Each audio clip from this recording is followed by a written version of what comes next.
Bismillahirrahmanirrahim. Alhamdulillahi rabbil alamin.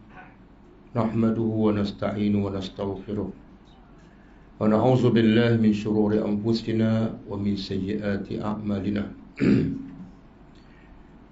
Man yahdihillahu fala mudilla lahu wa man yudlil fala hadiya lahu. Asyhadu an la ilaha illallah wahdahu la syarika lahu wa asyhadu anna Muhammadan 'abduhu wa rasuluh.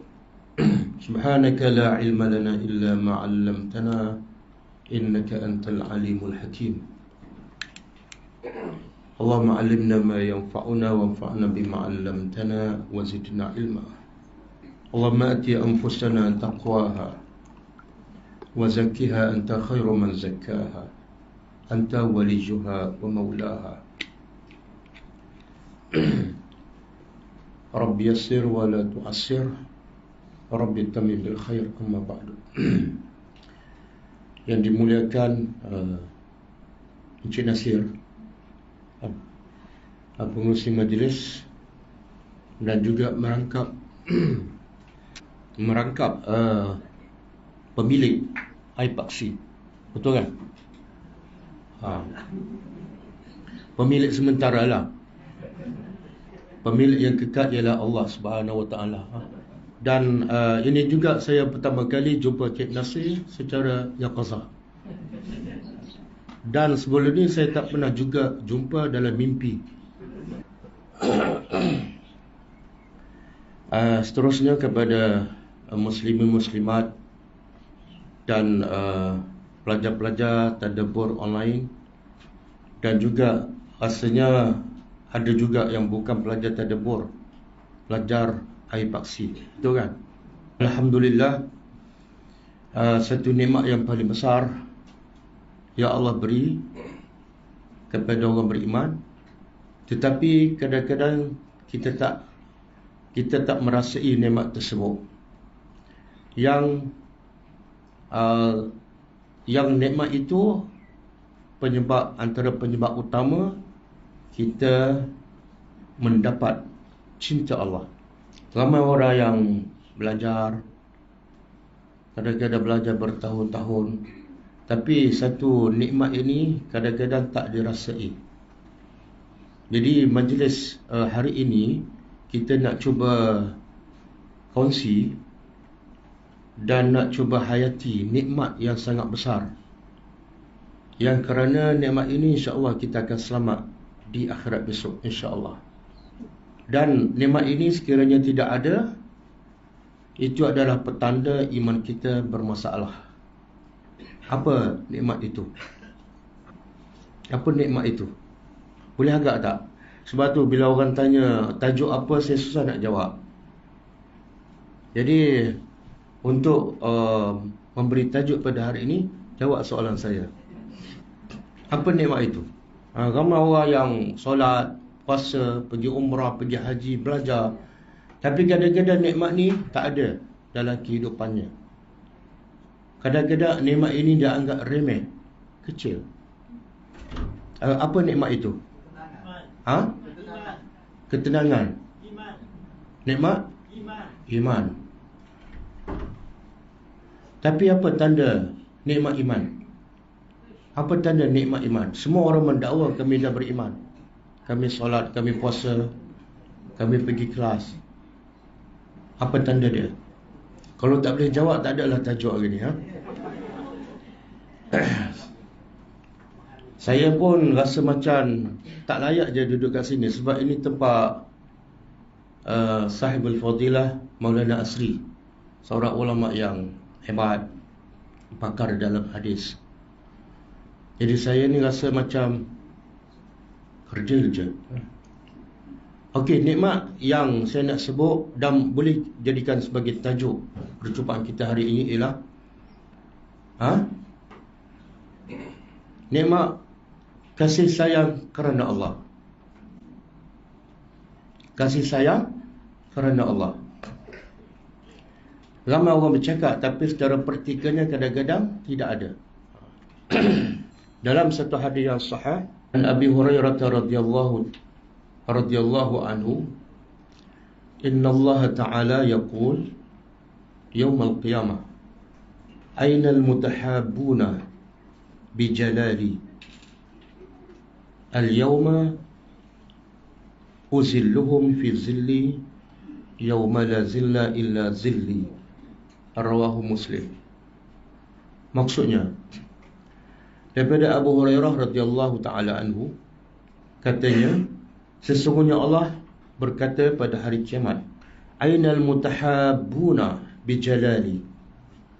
Di mana mereka-mereka yang berkasih sayang bijalali, hanya semata-mata kerana kebesaranku.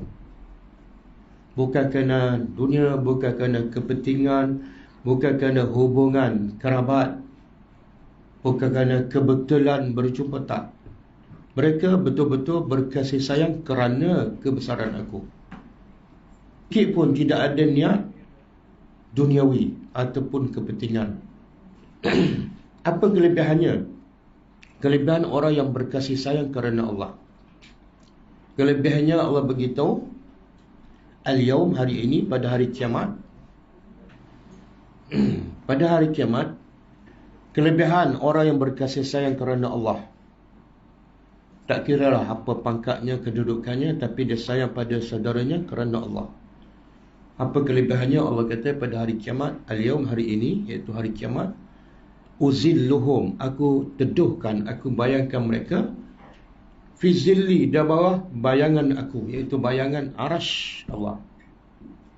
Bukan bayangan manusia biasa, bukan bayangan Rasulullah, tapi bayangan arash Allah. Yang mana pada hari itu la zilla, tidak ada teduhan, tidak ada bayangan, illa zilli, kecuali bayangan aku. Cuma bayangkan, di pada mahsyar kita berdiri selama 50,000 tahun. Dan matahari sekadar nil, satu batu. Dan dalam keadaan bogel, dalam keadaan tidak berkasut, dalam lautan manusia. Ada yang bermandikan peluh, ada yang peluhnya sampai ke buku lali, ada sampai ke lutut, ada sampai ke perut, ada sampai ke leher, dan ramai yang tenggelam dalam peluh lautan manusia. Tapi ada satu golongan yang selamat. Apa amalannya? Salat malam? Bukan. Pergi umrah berkali-kali? Bukan. Bersedekah? Bukan. Pergi kelas bertahun-tahun? Bukan. Apa amalan? Satu golongan manusia yang selamat daripada kepanasan pada mahsyar. Berdiri 50,000 tahun. Ada yang dihimpun daripada mahsyar dalam keadaan bukan setakat bogel, buta, pekak, bisu. Dan ada yang berjalan muka di bawah. Bukan 5 hari, bukan 5 tahun, bukan 5,000 tahun, 50,000 tahun. Tiba-tiba satu golongan ini selamat. Apa amalannya? Apa amalannya? Hanya berkasih sayang dengan saudaranya kerana Allah. Kadang-kadang kita duduk satu taman, tapi rasa kasih sayang pada saudara kita tak sayanglah, macam biasa-biasa kan. Kadang-kadang kita satu masjid, solat, satu surau, tapi tak sayang pada saudara kita. Kadang-kadang jumpa pun tak senyum, jumpa tak bagi salam. Betul? Tapi kalau jumpa kawan rapat, senyum, bersembang. Mana itu bukan kerana Allah. Betul tak? Itu kerana kawan rapat. Kadang-kadang satu kelas pun tak ada kasih sayang. Masa kelas okey, lepas kelas, betul tak? Betul. Apa bukti kita sayang pada saudara kita? Kalau saya tanya semua ni, sayang tak pada semua saudara kita yang seagama? Sayang tak? Semua akan jawab sayang. Tapi apa bukti kita sayang pada saudara kita? Apa bukti? Jumpa bagi salam. Itu je. Kalau jumpa bagi salam tu macam kebetulan. Mana bila jumpa, bagi salam lah. Mana kalau tak jumpa, okey. Antara tanda kita sayang pada saudara kita disebut dalam satu hadis yang sahih. Dia Allah tak akan bertanya berapa banyak ilmu yang kita belajar, berapa surah yang kita telah tadabbur, berapa kitab yang kita habis. Tapi Allah kata, wa qul i'malu, wahai Muhammad, beritahu umat kamu, i'malu, beramal, fasayarallahu amalakum wa rasuluhu wal mu'minun. Beramal. Kenapa? Allah dan Rasul akan lihat amalan, bukan ilmu. Antara amalannya apa dia? Antara amalan yang ramai terlepas pandang, sayang pada saudara dia. Dia solat malam, dia pergi haji, dia pergi umrah, dia sedekah, tapi tak ada rasa sayang pada saudara yang seagama.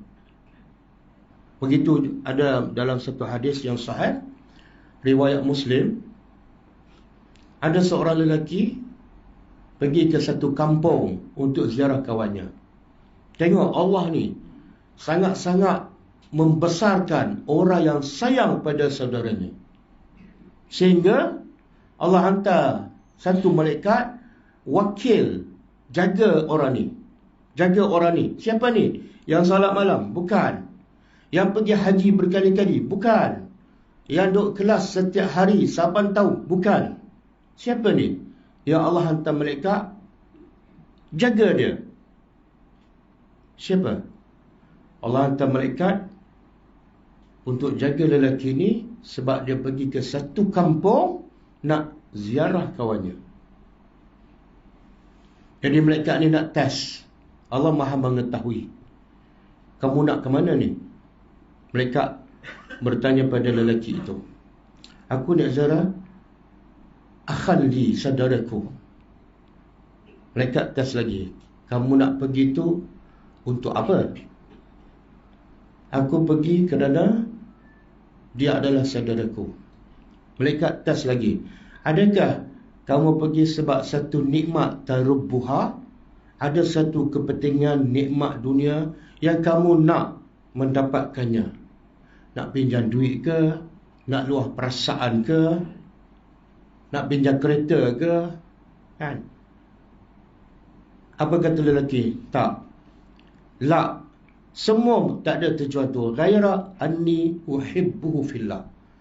Melainkan hanya satu tujuan, iaitu aku cinta padanya kerana Allah. Ini tanda-tanda kita sayang pada saudara kita. Apa dia?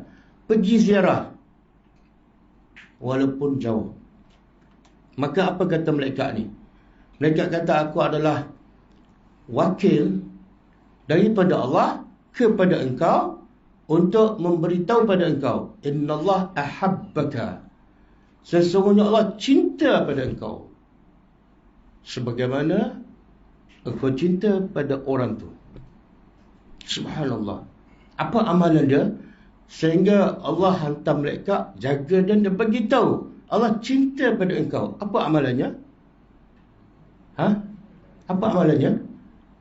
Apa bukti dia sayang? Ziarah semata-mata kerana Allah. Betul tak saya kata ramai orang yang Islam, termasuklah yang belajar agama, terlepas pandang amalan yang sangat besar dan penting ini. Betul? Bila kita ziarah kawan kita, bila ada jemputan, betul? Hari ni ustaz saya ada 3 kenduri. Pergi 3, satu Seremban, satu Kajang, satu Kuala Selangor. Kerana Allah ke kerana kenduri?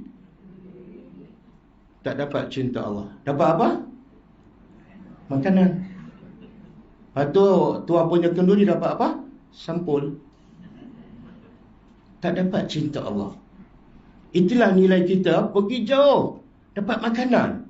Benda yang paling besar, paling penting, paling kita berhajat pada hari kiamat, tak dapat. Sebab apa? Kita dah belajar.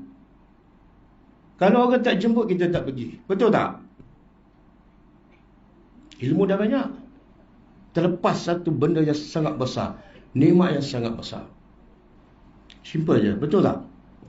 Saya nak tanya ni, semua ni yang hadir ni, sepanjang kita hidup, berapa orang yang kita pergi ziarah? Sama ada saudara mara kita ke, yang kita tak, yang bukan saudara mara, betul-betul kerana Allah. Tak ada tujuan langsung. Tujuan yang lain langsung tak ada. Siapa yang pernah pergi sepanjang dia hidup? Orang tanya, kamu datang kenapa? Kerana aku sayang pada kamu kerana Allah. Dia pun terkejut. Ini jenis manusia apa ni? Betul tak? Orang pun tak pernah datang jumpa kita kerana Allah. Kita pun, Ustaz, saya tak sempat pergilah. Sebab apa? Saya duduk tengah belajar. Ya Allah, Allah tak tanya pasal ilmu kamu. Allah tanya pasal amalan. Mana ada satu golongan daripada 7 golongan yang mendapat bayangan arasy Allah di padang mahsyar? Ada tak daripada 7 golongan orang yang berilmu? Ada? 1, pemimpin yang adil, amalan. Yang kedua, siapa lagi? Orang yang bersedekah tangan kanan, tangan kiri, amalan, bukan ilmu. Betul, untuk beramal mesti berilmu. Tapi kalau ilmu tanpa amal, yang ketiga, pemuda yang bukan bercerai. Mana ada pemuda bercerai dengan pemuda? Berpisah. Punya macam suami isteri dah. 2 orang yang berjumpa kerana Allah dan berpisah. Ya Allah, bukan ilmu. Yang keempat, lelaki ataupun sesiapa yang membesar dalam beribadat kepada Allah. Dalam beribadat, bukan ilmu. Yang kelima, hatinya terikat ke masjid. Terikat, Allah tak kata solat. Kalau dia selalu pergi masjid tapi asyik nak cepat balik je, itu bukan terikat. Terikat macam mana? Selalu, bukan ingat je tapi nak pergi pun. Kamu macam mana? Ingat ke masjid. Dah 2 tahun tak pergi, ya? Saya dah lama tak pergi masjid. Terikat ni mana? Dia sentiasa rindu nak pergi masjid, dan bila pergi ke masjid rasa tak nak balik. Bila balik je rasa nak pergi lagi. Tapi biasa kita kalau pergi masjid, rasa nak balik cepat ke rasa nak duduk lama? Tengok, itu bukan terikat tu. Itu bukan hati terikat dengan masjid. Hati terikat dengan rumah. Rumah kita sama daripada dulu. Ada perubahan tak?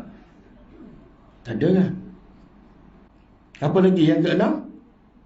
Yang keenam, seseorang yang berzikir sampai, bukan berzikir saja, sampai menangis. Berzikir surah-surah, amalan. Dan yang terakhir, tengok, Allah nak bagi kelebihan. Orang yang diuji dengan maksiat, ada peluang depan mata, berzina, tak ada seorang pun nampak, tapi kekuatan imannya dah betul-betul dah berada atas perempuan. Tiba-tiba teringat pada azab Allah, terus bangun, selamat daripada mahsyar. Amalan. Nampak tak? Jadi semua kita datang hari ini kerana apa? Betul ke? Bukan kerana ada makanan selepas ni. Bukan kerana nak jumpa Ustaz Mu'in. Dah goyah dah. Dah goyah dah. Susah kan?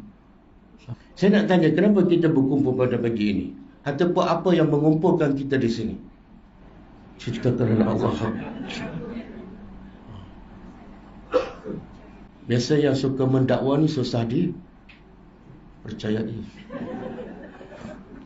Tak, saya nak beritahu, semua kita berkumpul pada pagi ini ialah insya-Allah kerana Allah. Sebab saya tahu, saya tak tahulah, tapi saya agak ramai yang datang ke sini pelajar tadabbur Al-Quran. Betul? Jadi Quran yang mengumpulkan kita di sini. Percayalah. Sebab Allah sebut dalam surah Al-Anfal kan, A'udzubillahi minasyaitonirrajim, wa allafa baina qulubihim. Silent telefon. Allah kata apa? Wa allafa baina qulubihim. Allah yang mentaklifkan, menjinakkan, memesrakan antara hati manusia. Dan law anfaqta, jikalau jikalau anfaqta ma fil ardi jami'a, kalau kamu infakkan semua harta yang ada di atas muka bumi, berapa bilion, tak tahulah berapa bilion, kamu kumpul semua harta untuk apa? Ma allafta baina qulubihim, kamu tak akan mampu mengumpulkan hati-hati manusia, walaupun kamu kumpul semua harta di dunia.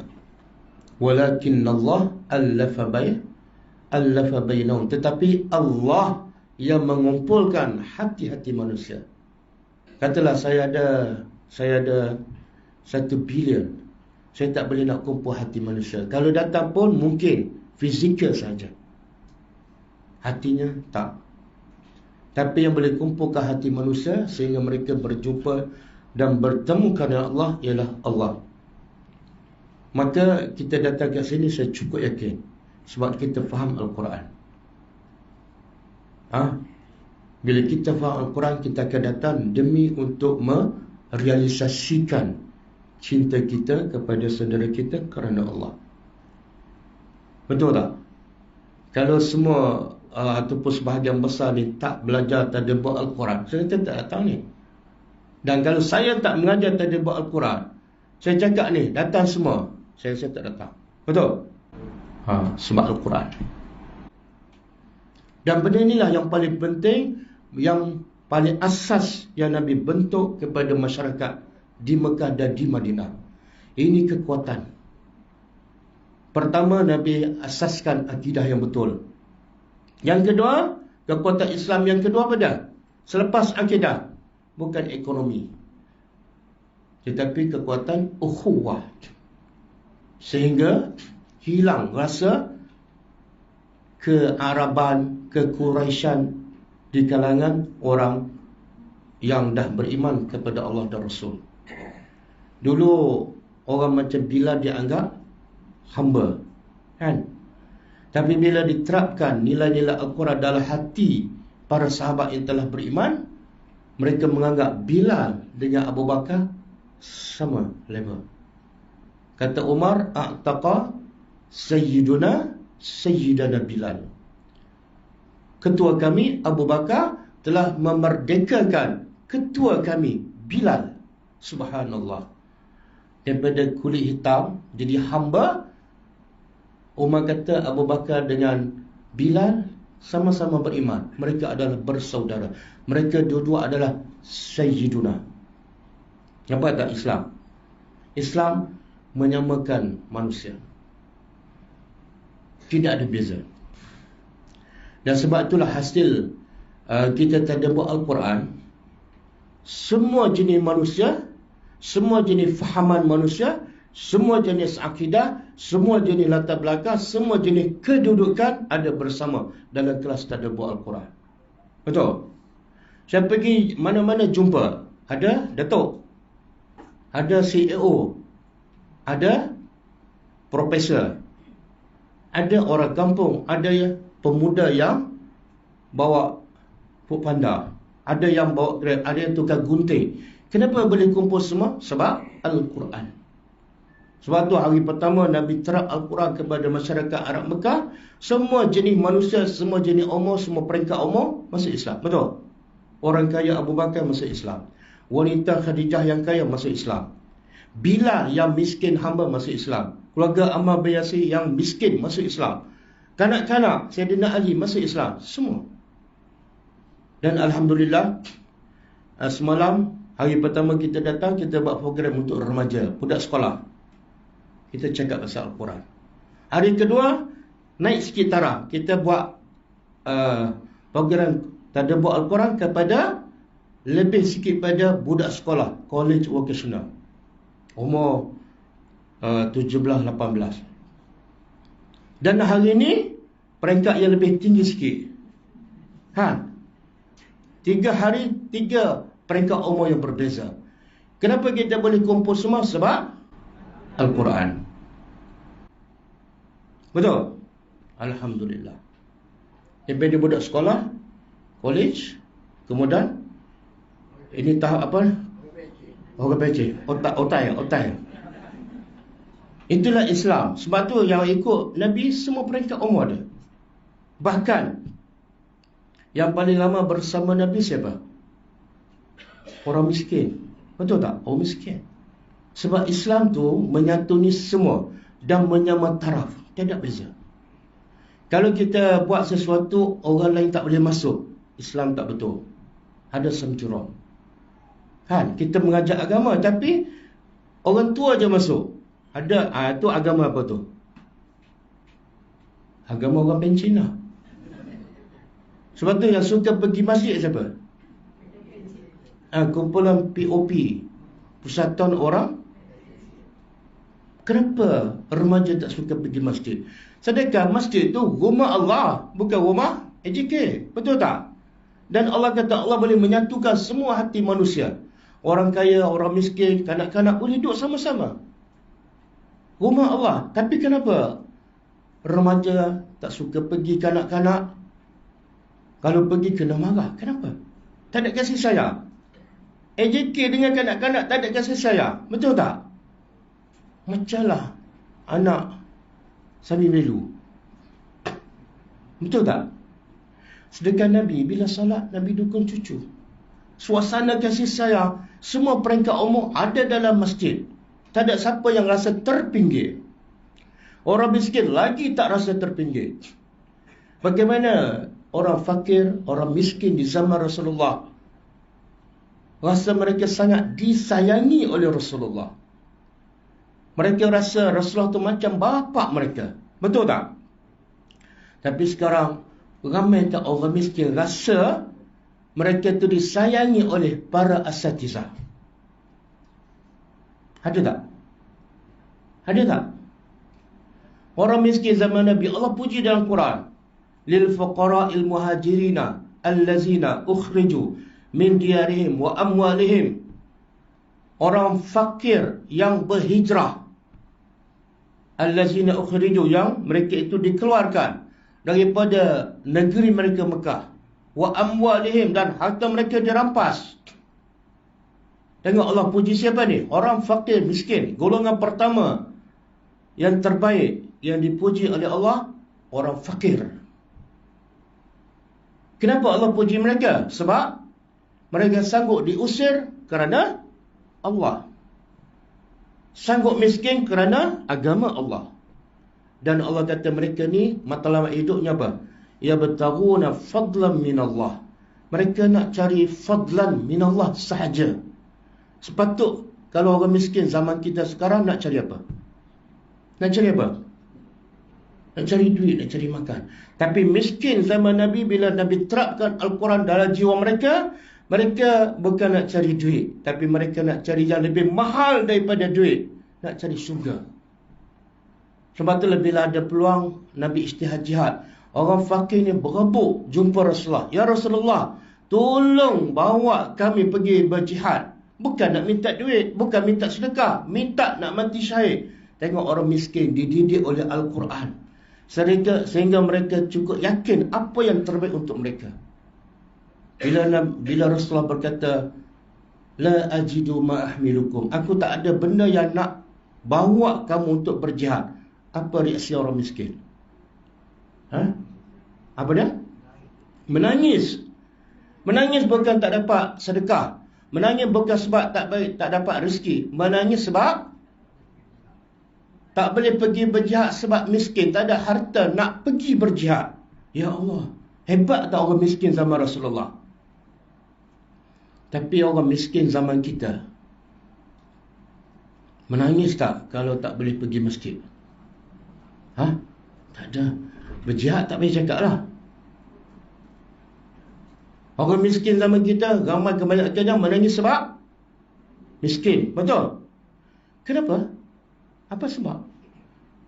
Orang miskin zaman Rasulullah dengan orang miskin zaman kita, mana lebih dahsyat kemiskinannya? Dia benar-benar ni kena masuk dalam kepala kan. Sebab kadang-kadang kita belajar, kita tak peduli pada orang miskin. Mana kita sayang tak pada mereka? Kita sayang tak? Kenapa tak jawab? Nak kata sayang, tak ada bukti. Nak kata tak sayang, nampak teruk. Baik aku diam. Jadi orang miskin zaman Rasulullah, kemiskinannya lagi dahsyat. Orang miskin zaman Nabi ada rumah tak? Ada rumah? Tak ada. Duduk kat mana? Masjid. Tapi ada tak orang miskin zaman Nabi meminta-minta sedekah? Tak ada. Subhanallah. Orang miskin zaman sekarang ada tak rumah? Ada tak estro di rumah mereka? Ada. Tapi meminta-minta. Kenapa? Jahil. Jahil agama. Kenapa mereka jahil? Kenapa mereka jahil? Tolong jawab. Siapa bertanggungjawab? Mereka yang ramai miskin ni, miskin harta satu, yang paling dahsyat miskin iman. Siapa bertanggungjawab orang miskin ni jahil agama? Siapa bertanggungjawab? Siapa pemerintah. Orang macam kita tak salah lah. Aku berlepas diri. Kita duk salahkan pemerintah tak betul. Lepas tu bila orang miskin jahil, kita salah pemerintah. Pemerintah memang dah salah. Kita memang dah salahkan mereka daripada dulu lagi kan. Jadi maknanya kita tak pernah bersalah lah. Boleh lah nak lepas diri sekarang boleh. Tapi di akhirat belum tentu. Betul tak? Jadi saya nak tanya, siapa yang menjadikan orang miskin di zaman Rasulullah sangat mantap imannya? Tak meminta walaupun kemiskinan mereka lagi dahsyat pada kemiskinan orang kita. Bahkan mereka mananya bukan sebab miskin, bukan sebab lapar, tapi sebab tak boleh pergi berjihad. Dan kalau kita tahu Abu Hurairah radhiyallahu anhu, salah seorang daripada ahli sufa, dia duduk kat pintu masjid dalam hadis. Lapar ni, dia tak meminta. Tunggu-tunggulah takut orang perasan dia lapar. Datang Umar, bagi salam. Lepas tu jalan. Dia kata, Allah, tak nak tanya ke aku lapar ni? Tapi tak meminta, tengok. Tawaduk. Sebab bila meminta, makna ada kebergantungan kepada keyakinan pada Allah.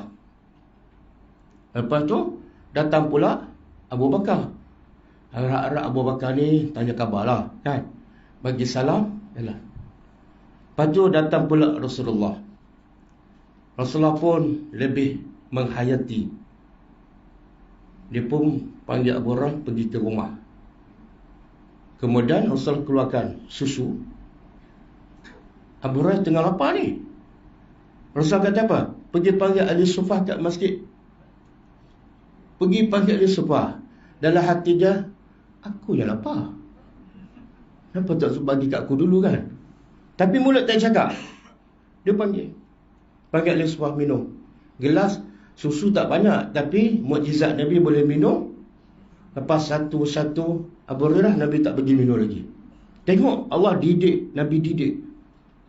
Utamakan wa yusiruna ala anfusihim walau kana bihim khasasah. Orang miskin ni mengutamakan orang lain walaupun mereka susah. Kita kadang-kadang utamakan orang lain sebab kita senang, betul? Tapi yang paling sukar, kita susah. Kita perlu bagi kat orang dulu. Tengok Nabi nak didik orang miskin.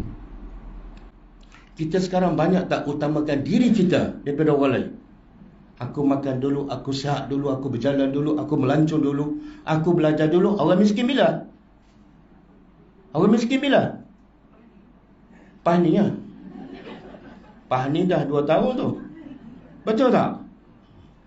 Bagaimana Nabi mendidik orang miskin betul-betul beriman, tak meminta walaupun kemiskinan mereka jauh lebih teruk. Tak ada rumah. Orang miskin sekarang, kami, NGO kami ada pengalaman lah, banyak satu Malaysia. Bila kami pergi mana-mana, kami akan ziarah orang miskin sampai ke Sabah. Sebab dengar dengan tengok dua benda yang berbeza. Dan kita takkan dapat cinta Allah kalau setakat kita sayang duduk kat rumah, sayang pada orang miskin. Lepas tu cari nombor akaun kan. Tak. Lelaki tadi Allah hantar malaikat bagi tahu dia Allah sayang pada kamu. Sebab apa? Sebab dia duduk kat rumah kan, dia pergi ziarah. Pergi ziarah. Memang antara kita nak solat malam, nak pergi masjid dengan nak ambil waktu nak pergi ziarah orang miskin, mana lebih sukar? Pergi ziarah. Sebab apa? Antara kita pergi umrah 7,000, 10,000 dengan kita pergi ziarah orang miskin rumah kita, mana lebih sukar? Yang mana lebih sukar? Ziarah orang miskin ada tak kos dia? Berapa ribu tiket flight? Betul tak? Kadang-kadang kat kampung kita, kadang-kadang tak jauh pun, dan tak ada kos. Kenapa tak pergi? Umrah 10,000, itu kali ke 10. 10,000 untuk aku. Okey. Pentingkan diri tak? Itu baru lepas kelas tadabbur tu. Betul. Sebab itulah kita nak bawa bukan pendekatan baru, tapi pendekatan yang dibawa oleh Rasulullah melalui Al-Quran dan Sunnah. Rasulullah bukan cakap saja. Nabi pergi tak rumah ke rumah? Nabi pergi. Kadang-kadang kita kata, Ustaz, bagi orang lain, siapa kamu? Nabi pun pergi rumah sahabat. Nabi pun ziarah rumah sahabat. Betul? Nabi pun pergi rumah orang Yahudi. Betul? Pergi berdakwah. Siapa kamu? Ustaz, saya tak boleh lah. Itu bagi orang lain. Sama kamu, panduan kamu siapa? Idola kamu siapa? Kalau Rasulullah boleh pergi, kamu ni siapa? Betul tak? Rasulullah boleh berjalan kaki pergi ke Taif 100 km. Dia Rasulullah berjalan kaki, panas, pergi nak santuni manusia untuk selamat daripada neraka. Kamu siapa tak nak pergi? Betul tak? Kamu siapa? Sampai kena baling batu. Betul? Subhanallah. Tapi kita mendakwa kita ahli sunnah wal jemaah. Kita mendakwa kita pendukung sunnah tegar. Sampai semua orang yang tak ikut sunnah kita kata apa? Oh, puak-puak ni tak boleh pakar ni, tak ikut sunnah Nabi ni. Betul? Tapi kita berapa orang miskin kita ziarah? Berapa ramai saudara kita ziarah? Berapa kali kita berhijrah kerana Allah? Ini yang NGO kami pusing satu Malaysia. Bukan hubungan saya dengan pelajar bukan dalam kelas dia. Kalau kelas saya rasa macam tak ke mana, betul tak? Belajar keluar, belajar habis. Berapa ramai orang miskin yang perlukan ilmu kita tak peduli. Kita ada selfish tak? Ada tak? Pentingkan diri. Kamu seorang je pandai. Kamu seorang je bahagia. Kamu seorang je masuk syurga. Tak mungkin. La yu'minu ahadukum hatta yuhibba li akhihi ma yuhibbu li nafsi. Kamu tak beriman dengan sempurna sehingga kamu sayang pada saudara kamu sebagaimana kamu sayang pada. Kalau kamu suka diri kamu berilmu, kamu kena suka orang miskin pun berilmu. Kalau kamu suka hidup selesa, kamu kena cinta orang miskin pun hidup selesa. Buat setakat yang mampu. Orang miskin ada tak di mana-mana? Ustaz, kampung saya tak ada orang miskin. Kampung mana ni? Bagi saya, alamak. Kampung mana yang tak ada orang miskin? Di Kuala Lumpur tu, pun ramai orang miskin. Ibu kota, ramai orang miskin. Orang miskin ada di mana-mana. Dan yang paling jelas, yang paling pasti, orang miskin ilmu ada lagi ramai dan di mana-mana. Betul kan? Kita dah banyak ilmu. Banyak tak ilmu? Banyak ke sikit? Banyak ke sikit? Oh, bila nak suruh sampai sikit je. Tapi bila cerita pengalaman Ustaz, saya dah belajar lama, banyak kita dah habis. Bila nak suruh sampai, Ustaz, belum cukup lagi. Alasan. Nabi suruh sampai setelah kita banyak ilmu ke ataupun walaupun satu ayat? Semua tahu, semua hafal hadis tu. Sebab pendek kan? Tapi tak ramai praktiskan hadis tu. Balighu anni walau ayat. Kita baca tak surah Yasin? Kena tukar surah Kahfi dah. Baca kan? Apa dalam surah Yasin ada tak kisah seorang pendakwah? Ada? Ada? Siapa boleh baca ayat tu? Ayat 23. Okey, ayat tu tak ingat. Tak apalah, paling kurang ingat nombor ayat kan. Siapa ingat ayat tu? Kan Yasin baca tiap minggu dah 10 tahun. Tu belum tanya makna lagi, baru tanya ayat tu. Siapa ingat? Oh, lambat nak cari tu. Tak apalah, saya bacalah. Waja'a, sambung. Min aqsal Madinah rajulun yas'a.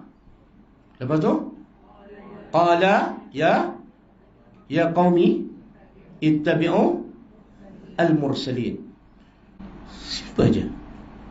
Allah rakam kisah lelaki ni dalam surah Yasin. Dan surah Yasin orang Melayu sinonim dengan orang Melayu. Kalau tak, siapa tak baca surah Yasin sepanjang hidup dia bukan orang Melayu. Betul kan? Allah kata apa? Waja'a, dan telah datang, min aqsal Madinah, dari hujung kota. Siapa? Ustaz? Bukan. Nabi? Bukan. Ulama? Bukan. Rajulun. Allah tak sebut nama. Nama tak penting. Tapi Allah sebut rajulun. Maknanya dia bukan Nabi, dia bukan ulama. Kalau orang berilmu, Allah kata waja'a min aqsal madinati alimun. Kan? Rajulun. Kemudian datang pula, cara datang, datang dari mana ni? Hujung kota. Apa maksud tu? Jauh. Kita kadang-kadang buat alasan, kenapa tak berdakwah jauh? Baca tak surah Yasin? Dah apa dah Ustaz? Allah nak beritahu, dia datang daripada hujung kota, bukan sebelah, taman sebelah. Cara datang pula yas'a. Berlari. Datang pada hujung kota, berlari. Nak buat apa ni? Nak minta derma? Bukan. Nak dapat bantuan? Bukan. Atau buat apa? Ya qaumi, wahai kaum aku, ittabi'ul mursalin. Ikutlah para rasul. Selagi kamu tak ikut Rasul, kamu tak selamat. Apa mesej tu? Minta sedekah ke? Minta apa? Berdakwah. Berdakwah. Apa mesej daripada kisah lelaki ni yang Allah nak sampaikan pada pembaca-pembaca Yasin? Apa mesej? Apa dia? Mesejnya ialah wajib kamu berdakwah walaupun kamu orang biasa. Sebab Allah tak kata alim, Allah tak kata Nabi. Orang biasa. Yang kedua, kena berdakwah walaupun jauh. Kalau tak boleh beralasan, jangan baca surah Yasin. Baca surah lain. Yang ketiga, bila berdakwah, kena yas'a. Allah boleh cakap aja yamshi. Biasa tak yamshi dengan yas'a? Biasa. Yamshi jalan biasa je. Yas'a bersegera. Kenapa ni? Kenapa kena bersegera bila berdakwah? Kenapa? Takut? Kenapa takut terlambat? Besok masih ada kan? Takut mati dulu. Takut siapa mati dulu? Orang kita nak dakwah. Kan? Subhanallah. Saya bagi analogi lah. Saya suka bagi analogi ni. Kalau kita tengok orang kafir lah, non-Muslim, jatuh, berdarah, tak ada siapa angkat. Kita berjalan relax ke yas'a? Relax. Memang tak ada perasaan. Dia cedera, patah ni, berdarah tu. Berlari-lari. Sebab apa? Dia non-Muslim. Biarlah. Pada muka. Kenapa nak tolong? Alah, ada sakit biasa je. Cedera fizikal sahaja. Relax lah. Tapi dia non-Muslim. Boleh sayang tak pada non-Muslim? Cakap baik lah. Boleh tak sayang pada orang bukan Islam? Boleh. Mana boleh? Tak. Dia wajib kita berkasih sayang. Innamal mu'minuna ikhwatun. Hanya orang beriman saja bersaudara. Orang kafir tak boleh berkasih sayang. Tapi ada rahmat kemanusiaan. Sebab Islam rahmatan lil alamin. Okey. Jadi walaupun dia Muslim, walaupun hanya cedera, kita bukan yamshi, yas'a, betul tak? Kenapa yas'a? Takut cedera tu lagi parah dan dia mati, betul tak? Itu baru cedera fizikal. Tapi berapa ramai yang jahil agama, bukan berdarah, jahil agama, yang kalau mati bukan patah kaki, masuk neraka. Kita yamshi ke yas'a pada mereka, ataupun yanamu. Yanamu apa mana? Ataupun yastarih. Ya je. Ustaz, saya ingat nak cuti kelas lah. Minggu depan nak melencong. Tu orang cedera ada 10 orang kat depan. Apa jenis manusia ni? Pakcik cedera minta maaf, saya nak pergi berjalan sikit. Seorang pula accident. Minta maaf, saya nak pergi berjalan ni. Apa jenis manusia ni? Kalau kita tengoklah, dia doktor. Tengok orang cedera, orang lain semua bukan doktor, dia pun ada ubat. Tiba-tiba doktor cakap pada yang cedera tu, minta maaf, saya nak pergi berjalan. Kita nak kata apa pada doktor ni? Apa dia? Ini bukan doktor. Okey, kita orang berilmu ni sama dengan doktor, betul tak? Kerja orang berilmu ialah kita dah ada ilmu, dah ada alat untuk merawat orang. Tiba-tiba ada beribu orang yang cedera dari segi akidah. Saya nak berjalan lah. Nak kata apa pada orang ni? Bengong. Siapa yang bengong tu? Eloklah mengaku. Tak, benda ni serius, betul tak? Sebab kita baca surah Yasin, wa jaa min aqsal madinati rajulun yas'a. Seorang lelaki, dia seorang-seorang je. Dia bukan ada NGO. Dia bukan ada dana. Dia bukan ada tim dia, seorang je. Dan dia tahu tak risiko bila pergi berdakwah pada semua non-Muslim di kampung itu? Dia tahu tak risiko? Dia tahu. Apa berlaku pada dia setelah dia menyampaikan mesej dakwah? Kena berbaloi tak? Berbaloi. Sebab apa? Subhanallah.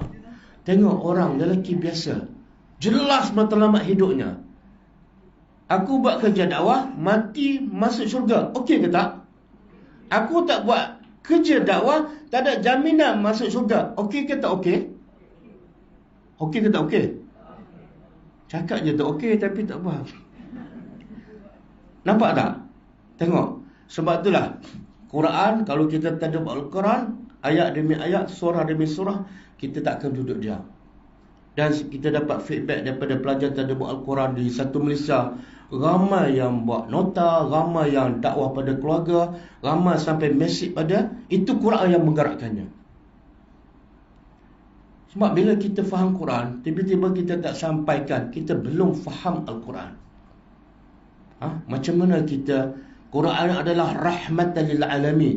Tiba-tiba kita faham Quran, kita tidak ada rahmat kepada yang sekian ramai yang jahil. Mana rahmat? Mana Quran? Quran tak masuk dalam hati. Sebab itulah Nabi setelah berdakwah, setelah penat pagi, petang, siang, malam, tiba-tiba ramai lagi yang tak beriman. Apa perasaan Nabi? Ini dah berdakwah ni, pagi, petang, siang, malam, kena maki, kena baling batu, ramai tak beriman. Apa perasaan Nabi setelah itu? Dalam surah Kahfi pula Allah rakam. Baca tak surah Kahfi? Baca. Allah cerita apa? Surah Kahfi. Allah kata, "Fala'allaka bakhi'un nafsaka ala asarihim illam yu'minu bihadzal hadis." Kalau sambung memang cekap. Nak mula je slow kan? Slow je. Ayat apa ni? Ustaz boleh mula dulu. Saya akan habiskan ayat tu. Tak apa. Itu juga satu kemahiran. Okey. Allah nak cerita apa ni? Fala'allaka, engkau ni Muhammad, bakhi'un nafsaka, macam nak binasakan diri. Mustahil Nabi nak binasakan diri ataupun nak bunuh diri. Tapi macam Allah kata engkau ni sedih sangat, macam orang putus cinta, macam orang nak bunuh diri. Sebab apa Nabi terasa sedih sangat? Sebab apa? Ala asarihim, melihat keadaan orang kafir yang masih tak berubah. Dan lepas tu yang Nabi sedih sangat, ala asarihim illam yu'minu, mereka tidak beriman bihazal hadis, dengan Al-Quran. Ya Allah, apa perasaan kita? Nabi bekerja, menyampaikan pagi, petang, siang, malam, malam solat tahajud, bengkak kaki. Tiba-tiba orang tak beriman. Nabi sedih, bukan marah, sedih melihat orang tak beriman, walaupun Nabi dah berdakwah. Kita ada tak sedih bila tengok orang jahil, orang tak beriman? Cakap benar, betul. Nabi sedih setelah berdakwah ke sebelum berdakwah? Kita sedih? Saya tak percaya. Sebab kalau kita sedih, mesti kita pergi berdakwah, betul tak? Jadi sekarang kita tak berdakwah, tak ada sebab kita nak sedih. Kalau sedih, pergilah, betul tak? Jangan berlakon. Kalau kita sedih tengok orang ramai jahil, aku dah banyak ilmu, kita tak akan cukup masa untuk berehat. Nabi cukup masa tak berehat? Tak ada. Nabi tidur pun malam berapa je? 1 jam, 2 jam. Sebahagian besar malam solat.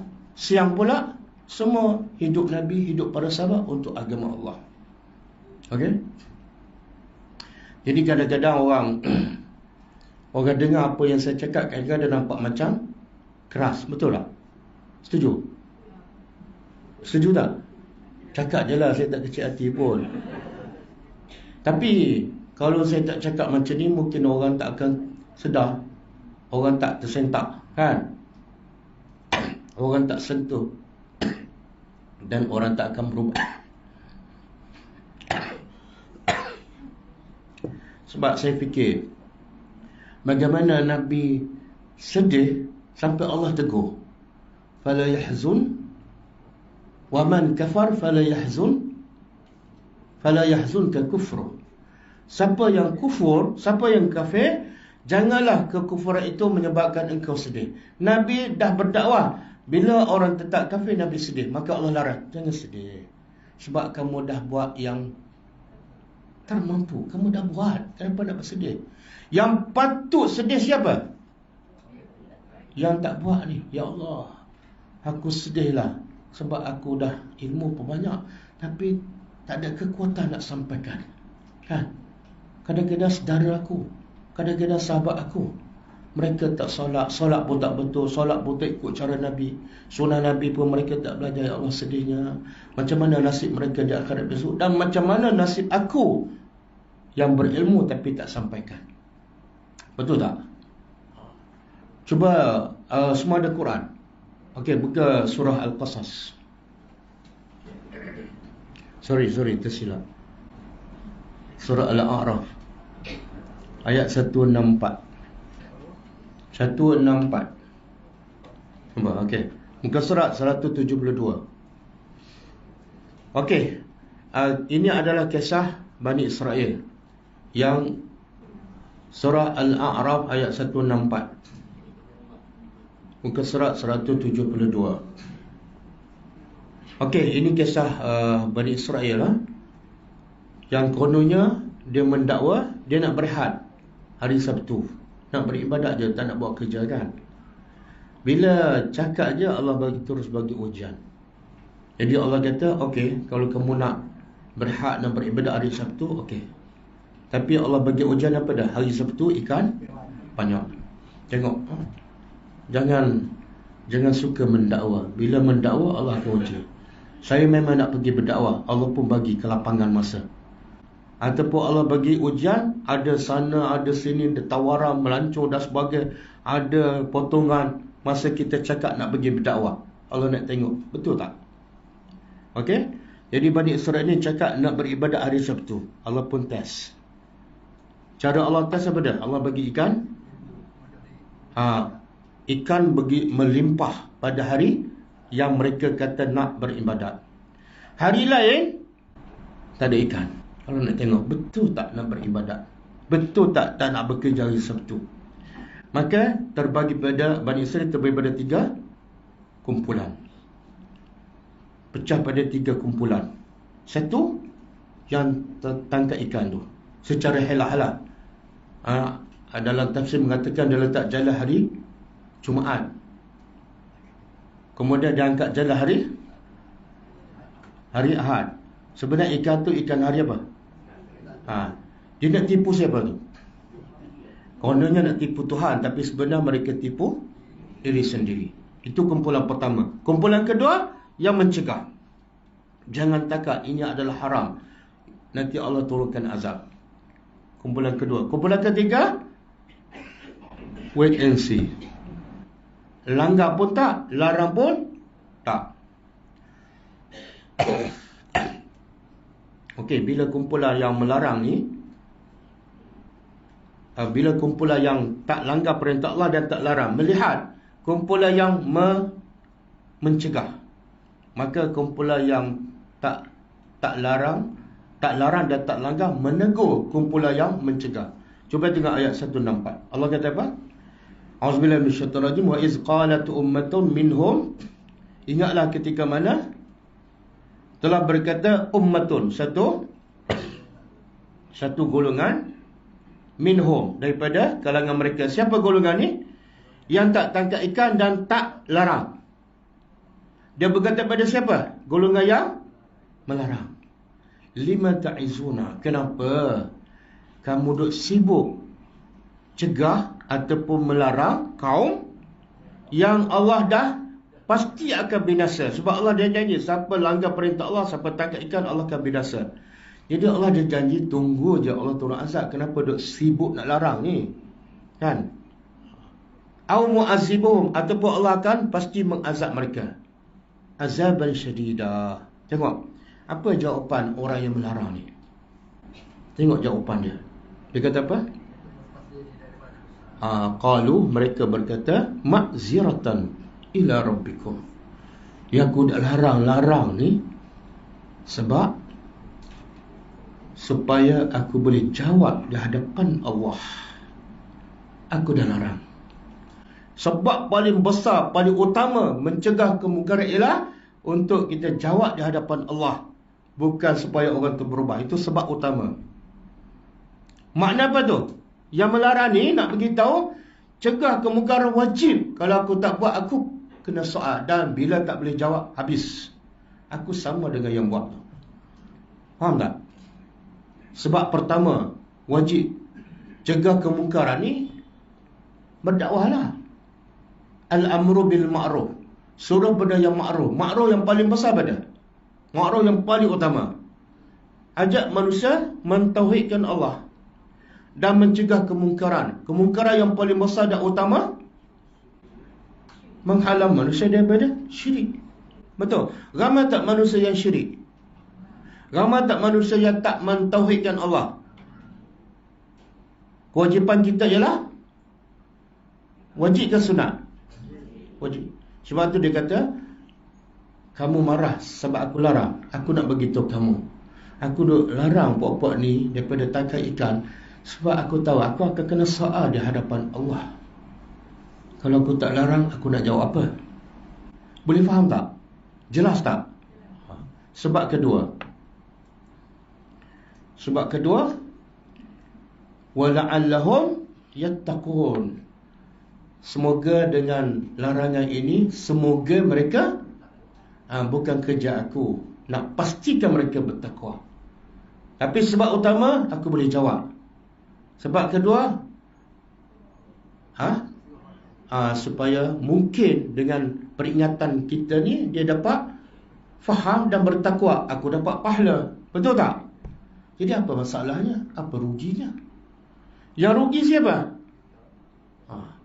Yang tak mencegah kemungkaran, yang tak berdakwah. Agak-agaklah Allah tanya ke tak?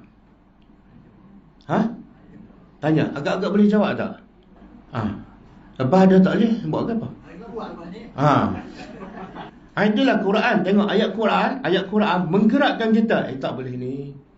Allah rakam kisah Bani Israel. Takkanlah cerita dongeng. Takkanlah cerita ni pengelipu lara. Pasti ada tujuannya. Maha suci Allah daripada bercakap benda yang tidak ada faedah. Allah nak beritahu ni, jangan jadi macam Bani Israel. Kalau nak jadi Bani Israel pun jadi macam ni, yang mencegah kemungkaran. Dan juga kata ulama, satu lagi sebab aku cegah kemungkaran supaya ni, yang melanggar ni, yang tangkap ikan ni, Allah boleh azab mereka. Dan Allah ada sebab. Apa sebab? Sebab Allah azab mereka, sebab mesej dakwah dah sampai. Kalau aku tak sampaikan pada mereka, aku tak larang, mungkin di akhirat besok Allah azab, dia boleh lepas. Wahai Tuhan, tak ada siapa tegur aku. Aku tak tahu. Betul tak? Jadi berapa ramai yang jahil di luar sana mungkin akan dakwah kita. Aku duduk sebelah masjid je, tak ada siapa cerita pun. Kan? Kuliah maghrib itu ada lama dah, zaman Jepun lagi. Nah. Besar tak tanggungjawab orang berilmu? Dia antara halangan. Okey, saya nak habiskan ayat ni. Apa berlaku ni kepada tiga golongan ni? Satu golongan yang melanggar, tangkap ikan. Yang kedua golongan yang melarang. Yang ketiga golongan langgar pun tak, larang pun tak. Apa jadi pada mereka? Ayat seterusnya. Allah kata, falamma nasu. Maka tatkala nasu, mereka lupa. Mereka ni iaitu orang yang melanggar perintah Allah. Mereka menangkap ikan. Mereka lupa ma zukiru, apa yang mereka diperingatkan. Dah diberi peringatan, mesej dakwah dah sampai. Maka anjayna allazina yanhauna 'anis-su. Kami selamatkan. Allah kata kami selamatkan. Siapa yang selamat? Allazina yanhauna, yang mencegah. Wa akhazna, dan kami binasakan, kami hukum orang-orang yang zalim bi'azabin ba'is, dengan azab yang pedih. Disebabkan apa yang mereka yafsukun, fasiq. Siapa yang Allah turunkan azab ni? Siapa yang Allah turunkan azab? Yang tak. Dalam ayat ni ada sebenarnya ada tiga kumpulan. Satu yang melanggar, yang kedua yang melarang, yang ketiga. Tapi ayat 1 dan 5 Allah sebut hukuman untuk dua sahaja. Pertama, yang mencegah Allah selamat. Yang melanggar Allah turunkan azab. Azab apa? Azab apa? Kunu kiradatan khasi'in. Jadilah kamu kera dan babi. Allah kata kun fayakun. Semua bertukar jadi kera dan babi. Jadi kera yang ada hari ini, adakah keturunan Bani Israel? Jangan mati kera sekarang. Ini keturunan Bani Israel tak? Tak. Kera yang daripada Bani Israel semua mati. Tak ada keturunan. Tak ada keturunan. Okey. Allah tak sebut golongan yang ketiga. Yang langgar pun tak, larang pun tak. Jadi apa nasib golongan ni? Ada seorang sahabat Ibnu Abbas ke, saya lupa. Dia kata Allah tak sebut golongan yang tak langgar dan tak larang, bermakna kumpulan ni masuk dalam kumpulan yang Allah selamatkan. Kenapa? Sebab dia ada juga, kan dia kata puak-puak ni biarlah Allah azab. Ada tak rasa benci dengan mereka yang buat kemungkaran? Benci dalam hati, selamat. Faham tak? Ada benci. Kan Nabi kata siapa yang melihat kemungkaran wajib cegah dengan tangan ataupun kuasa. Kalau tak mampu, lidah bercakap, ilmu bagi nasihat. Kalau tak mampu juga, hati kan. Jadi kumpulan yang Allah tak sebut, ada pendapat mereka termasuk golongan yang Allah selamat sebab mereka benci dalam hati. Tapi ada juga pendapat Al-Hasan, dia kata kumpulan yang Allah tak sebut masuk dalam kumpulan yang Allah binasakan sebab mereka tak mencegah. Bahkan dalam surah Al-Ma'idah Allah sebutkan antara sebab utama Bani Israel dilaknat. Bani Israel ni bangsa yang mulia. Betul tak? Sebab apa mereka mulia? Kebanyakan para Nabi daripada Bani Israel. Kenapa? Nabi paling ramai daripada Bani Israel, tapi bangsa yang paling jahat Bani Israel. Kan pelik tu. Sepatut Nabi paling ramai Bani Israel lah yang paling baik. Betul? Kenapa? Dia umur banyak kitab. Sebab jahat sangatlah kena hantar banyak Nabi. Sebab lembat sangatlah kena ada 10 orang guru tuition. Dia bangga, ustaz anak saya bagus, ada 5 guru tuition mengajar satu subjek. Tak, sebab anak kamu lembat. Kan, kalau sepatut seorang guru tuition dah settle, ni 5, makna apa tu anak tu? Jangan salah faham. Bani Israel ni kenapa ramai sangat Nabi? Sebab bangsa tu degil keras kepala. Boleh faham? Jadi ada pendapat mengatakan yang golongan yang ketiga yang tak larang dan tak buat termasuk dalam golongan Allah Azab. Wallahu a'lam. Tapi Allah sebut dalam surah Al-Ma'idah, sebab utama Bani Israel dilaknat ialah kanu la yatanahawna am munkarin. Bani Israel dilaknat sebab mereka tak mencegah kemungkaran. Okey?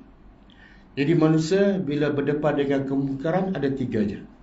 3 jenis. Satu, yang buat. Yang kedua, yang larang. Yang ketiga, wait and see.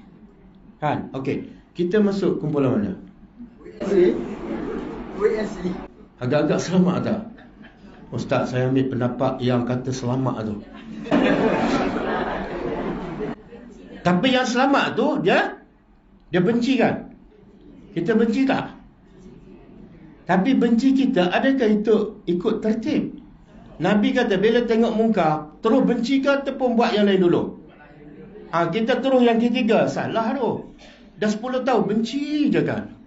Meluaknya aku. Semoga aku selamat. Tak boleh. Ikut tertib. Kena guna kuasa. Kalau tak mampu barulah bercakap. Last kali dalam hati. Last kali, itu pilihan terakhir.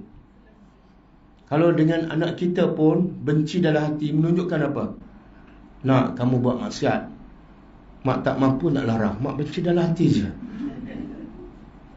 Anak pun kata baiknya mak aku, alhamdulillah nikmat dapat mak macam ni. Rusak tak anak? Okey? Dan saya nak beritahu, kerja dakwah ni tak boleh buat. Tak boleh buat dengan sebaik mungkin ataupun dengan cara yang berkesan, kecuali semua kita ada benda yang saya sebut pertama tadi, iaitu kasih sayang. Kerja dakwah tak boleh dalam keadaan kita berpecah. Betul? Sekarang saya nak tanya, kita berpecah antara sunnah dengan bid'ah ke, ataupun sesama sunnah pun berpecah? Sama sunnah, betul? Pergilah mana-mana, orang mengaku ya, yang sunnah ni tahzir sunnah tu. Tu sunnah tak ori, ustaz. Berhati-hati. Berpecah tak kita? Ini antara sebab penghalang besar kita tak buat kerja dakwah. Habis masa bala. Tak ada kekuatan. Sebab itulah, cuba buka surah At-Taubah ayat 71. Ayat 71. Jumpa? Muka surat 198. Allah kata, a'udzubillahi minasyaitonir rajim, wal mu'minuna wal mu'minatu ba'dhuhum awliya'u ba'd ya'muruna bil ma'ruf wa yanhauna 'anil munkar wa yuqimuna as-shalah wa yu'tuna az-zakah wa yuti'una Allah wa rasulahu ulaika sayarhamuhumullah innallaha azizun hakim. Tengok maksud dia. Allah kata apa? Lelaki yang beriman dan perempuan, tanggungjawabnya sama. Allah nak puji ni orang beriman, lelaki dan perempuan yang bersifat macam mana? Pertama, ba'duhum awliya'u. Sifat pertama orang beriman yang Allah nak puji ialah ba'duhum awliya'u ba'd. Sebahagian mereka, apa makna awliya'? Apa makna awliya'? Aulia ni mana? Sentiasa berkasih sayang, sentiasa tolong menolong.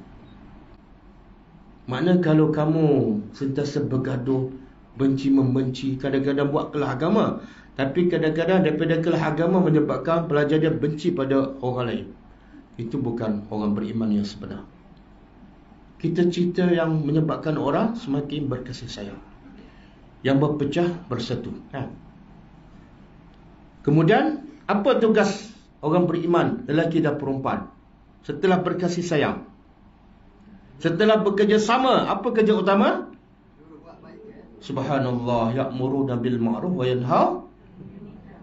Saya nak tanya, kenapa sebelum ya'muruna bil ma'ruf dan wa yanhauna 'anil munkar, Allah sebut dulu ba'dhum awliya'u ba'd? Ada sebab kasih sayang ni boleh buat.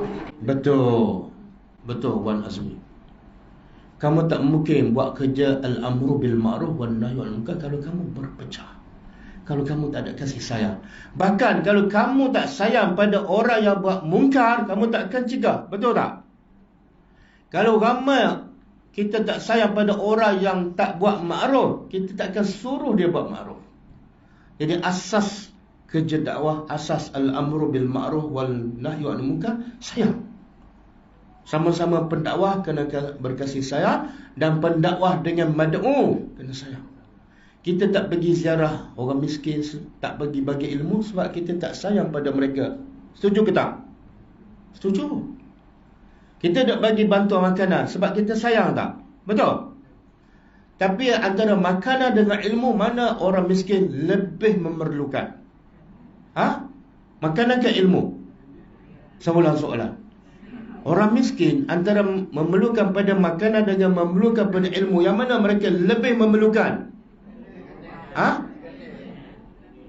Tak, pada pandangan kita lah, bukan pada pandangan dia. Tanya dia, memang saya nak makan je Ustaz. Pandangan kita? Tapi kenapa Abang Asyik bagi makanan je? Oh, makanan tak bagi, ilmu tak bagi. Ada tak rahmat dalam hati? Ada tak? Tak ada. Sebab tu hujung ayat ni Allah kata apa? Ulaika sayarhamuhumullah. Siapa yang ada kasih sayang antara sesama beriman, kemudian mereka sayang pada orang yang jahil, mereka suruh yang ma'ruf, cegah yang mungkar, akhir sekali Allah kata mereka inilah yang Allah bagi rahmat. Mana kalau kita tak sayang pada orang lain, kita tak cegah kemungkaran, kita tak suruh yang ma'ruf, Allah tak bagi rahmat pada kita. Syok sendiri je. Waktu Nabi kata apa? Irhamu man fil ardi yarhamukum man fis sama. Sayanglah pada orang di atas muka bumi, dia kafir ke, bukan sayang, rahmat. Bagilah ilmu, pandulah mereka, maka yang di langit akan bagi rahmat pada kamu. Mana antara sebab utama kita dapat rahmat Allah? Sebab apa? Salat malam? Bukan. Pergi umrah? Bukan. Sebab kita rahmat pada orang lain. Dan rahmat yang paling rahmat ialah kita bagi ilmu, panduan pada dia untuk ke syurga. Jadi kalau kita asyik bagi bantuan sahaja, kita ada beza tak dengan NGO non-Muslim? Ada beza? Tak ada beza. Dulu masa banjir di Kelantan Desember 2014 kan, kita ada datang lah bagi bantuan. Sebelum kita datang, orang Korea dah sampai buat kemah kat situ. Daripada Korea datang hujung Gua Musa, kita daripada Kuala Lumpur baru sampai. Pelik tak? Jadi kalau di segi bantuan material kemanusiaan, kadang-kadang orang kafir jauh lebih canggih dan lebih cepat. Kita bantuan material pun slow. Bantuan ilmu, betul tak? Ada soalan tak?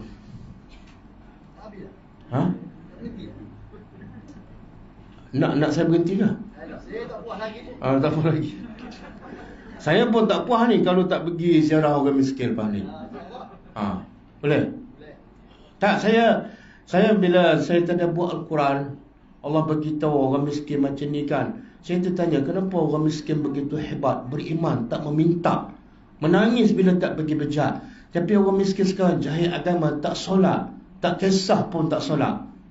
Berapa ramai orang miskin jahil, sedangkan orang berilmu ramai, pelajar-pelajar agama ramai. Kenapa kita tak boleh sampaikan ilmu pada orang fakir? Mereka bukan jauh daripada kita. Okey. Jadi yang golongan pertama Allah puji tadi siapa? Lil fuqara al muhajirina, orang fakir yang berhijrah sampai mereka diusir daripada negeri dan dirampas hartanya. Apa matlamat hidup mereka? Ya bataguna fadlan min Allah. Matlamat mereka nak anugerah daripada Allah aja, bukan anugerah daripada manusia. Waridwana, dan mereka nak redha Allah aja.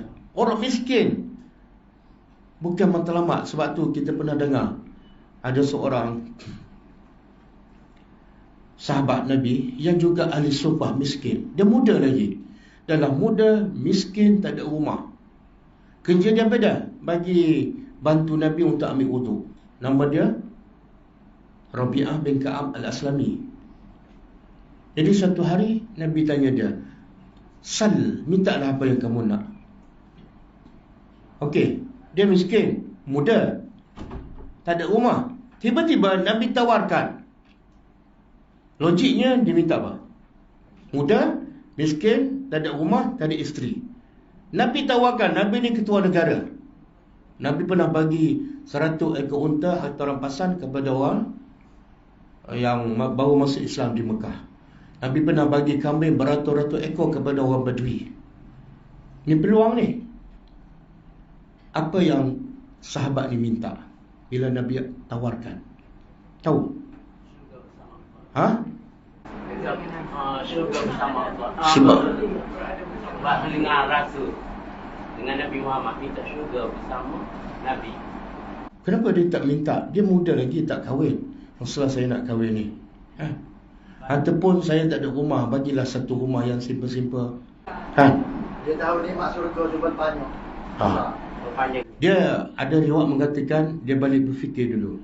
Dia fikir, aku nak minta apa ni? Besok dia datang, Rasulullah pun tanya. Okey, dah ada jawapan. Dia berkata, "Ya Rasulullah, aku nak minta pasal dunia. Allah dah tetap rezeki aku. Allah dah tetap dah. Yang kedua, kalau aku minta rezeki dunia, akhirnya aku tinggal juga. Aku nak minta satu benda yang kekal abadi, iaitu as'aluka murafataka fil jannah.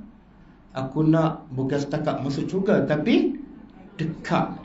Tengok pemikiran orang miskin yang berhajat pada rezeki dunia, tapi bila ditawarkan, dia nampak yang lagi besar, lagi penting, lagi kekal. Betul tak? Kalau kita tawar orang miskin, "Pakcik nak apa?" Minta je. Agak-agak dia jawab apa?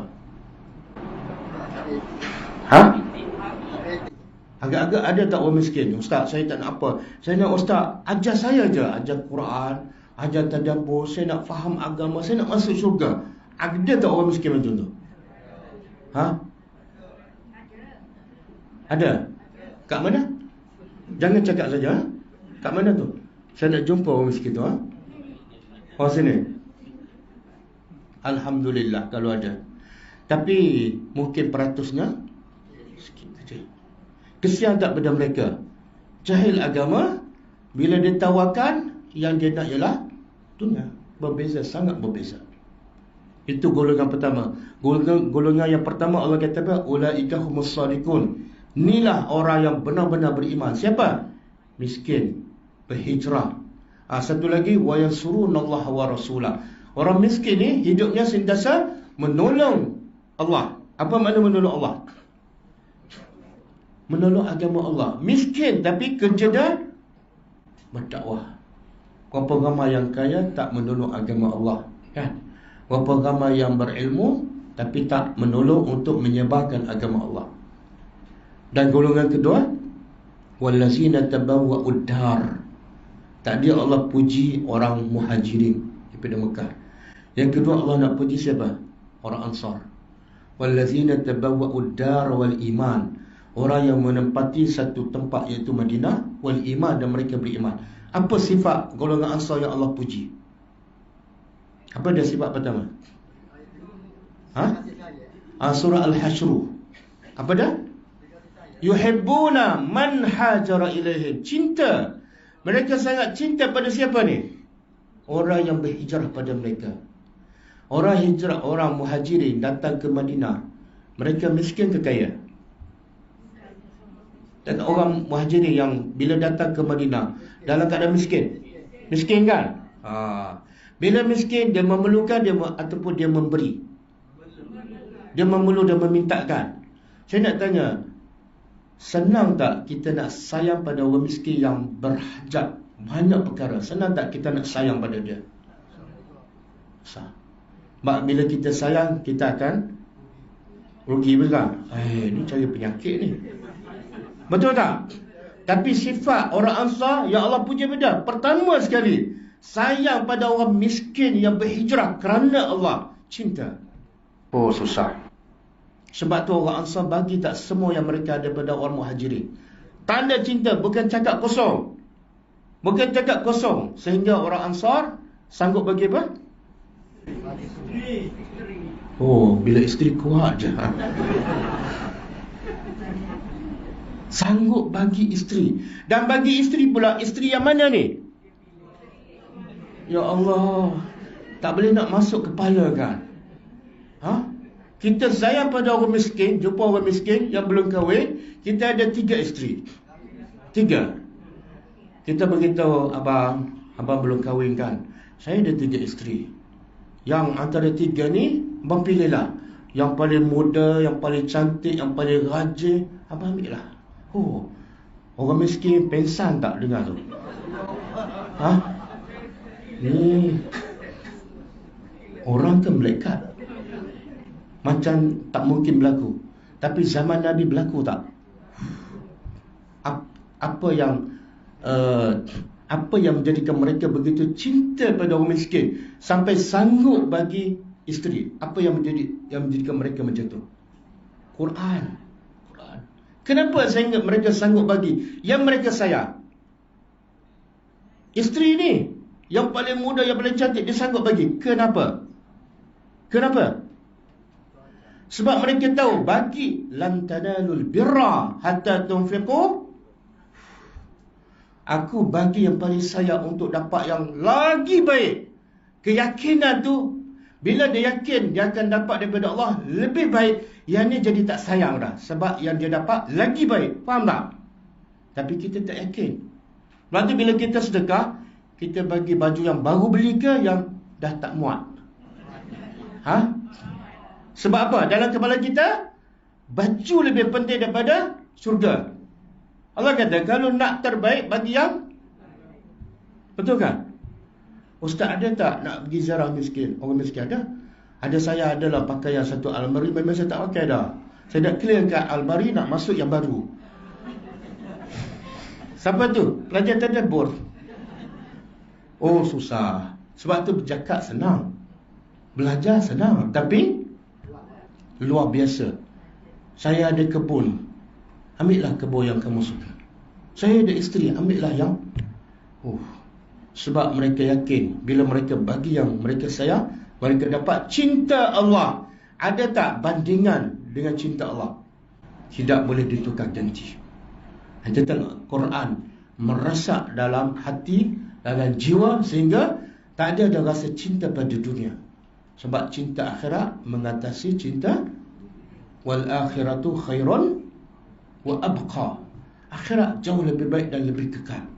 Kadang-kadang kita belajar agama dah banyak kan, kitab pun dah banyak habis, tapi cinta dunia tu, ya Allah, kereta tercalar sikit pun, orang terlanggar sikit menjerit, "Hoi, buta ke?"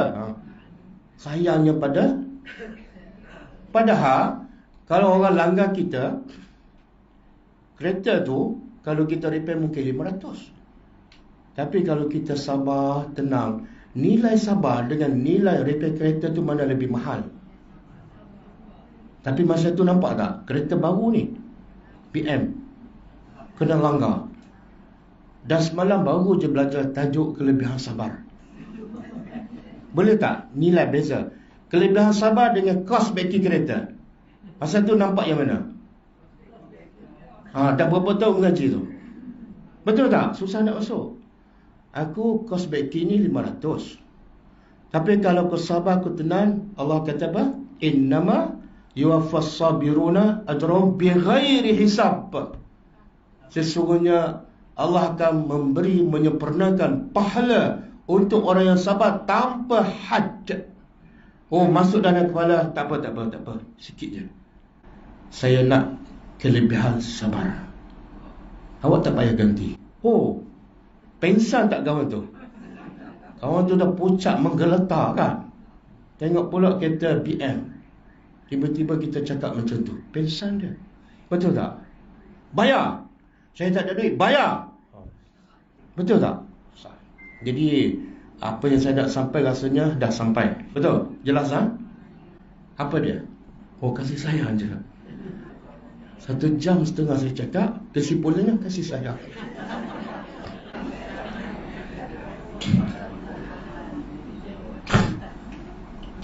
Buktikan kasih sayang kita. Kita tak akan beriman kalau kita tak sayang pada saudara kita. Dan buktikan tanda kita sayang, pergi ziarah. Tak rugi. Ambil masa. Ambil masa. Kalau bekerja, ambil cuti. Cuti nak ke mana ni? Bos tanya. Saya nak mencari cinta Allah. Bos pun tanya, Istanbul ke? Ke Korea? Tak. Di rumah orang miskin. Pengsan tak bos? Saya nak cari cinta Allah. Bos pun tanya, kos berapa? Sikit je. Sikit je. Isi minyak, bayar tol, sampai. Cuba tukar cara berfikir. Kita habis duit dah beribu-ribu melancong, tapi tak dapat cinta Allah. Kurangkan kos, jimatkan masa, dapat cinta Allah. Betul tak? Betul. InsyaAllah lepas ni kita buktikan kita betul-betul memburu cinta Allah. Bukan di Istanbul, bukan di Korea, tapi di rumah taman kita. Berlambak satu Malaysia. Sekarang NGO kita dengan sebab pelajar tadabbur Quran menggerakkan mereka cari asnaf, mereka ziarah asnaf, mereka santuni, dan kita tawarkan kelas untuk mereka. Yang paling penting, asnaf ni selagi tak ada ilmu tak akan mengubahlah nasib mereka. Bahkan kalau tak ada ilmu tiba-tiba kaya, lagi rusak. Betul tak? Jadi benda yang paling penting dan asas kita bagi pada asnaf ialah ilmu. Bila kita bagi bantuan, kita tawarkan kelas, belajar Iqra, belajar Quran. Kemuncaknya kita nak satu keluarga asnaf tadabbur Al-Quran.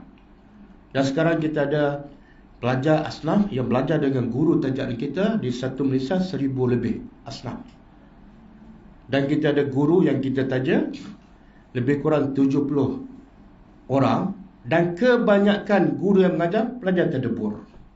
Yang paling mudah nak mengajar, nak bagi masa, nak korban masa, pelajar tadabbur. Ustaz, saya nak mengajar, saya ada asnaf, silakan. Kalau perlu allowance kita bagi. Dan ada yang sampai berhenti. Dia staf kita pun ada dulu kerja sampai gaji 5,000, berhenti. Sebab apa? Saya nak yang lebih mahal daripada 5,000. Tengok Quran ya.